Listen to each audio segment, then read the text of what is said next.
எல்லாருக்கும் வணக்கம். நாங்கள் இன்றைக்கு பார்க்க இருக்கிற சாப்பாடு எங்களோட யாழ்ப்பாணத்தில் நாங்கள் செய்கிற கோழிப்பூக்கை.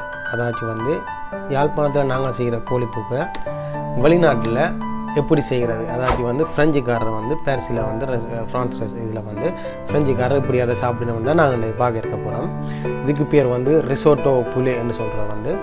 அதாச்சும் இந்த ரிசோட்டோன்ற சொல்கிறது இங்கே ஒரு ரீரோந்தல் ஒரு மொத்தமான அரிசியாக இருக்கும். அந்த அரிசி இல்லைன்னு சொன்னால் நீங்கள் பாஸ்மதியில் கூட இந்த சாப்பாடு செய்து பார்க்கலாம். ஸோ இந்த வீடியோவை பாருங்கள், உங்களுக்கு இந்த வீடியோ கட்டாயம் பிடிக்குமான்னு நினைக்கிறேன். இந்த வீடியோ பிடிச்சிருந்துன்னு சொன்னால் என்னுடைய சேனலுக்கு மறக்காமல் சப்ஸ்கிரைப் பண்ணுங்கள், பக்கத்தில் இருக்கிற பெல் பட்டனை மாற்றி ஆல் ஐக்கானை கொடுங்க. கூடவே உங்களோட நண்பர்களுக்கும் இதை தெரியப்படுத்துங்க, பகிர்ந்து கொள்ளுங்கள், லைக் பண்ணுங்கள். இந்த வீடியோ சம்பந்தமான கருத்துக்கள் இருந்தால் கமெண்ட் பாக்ஸில் மறக்காமல் கமெண்ட் பண்ணுங்கள். நன்றி. வாங்க வீடியோவை பார்ப்போம்.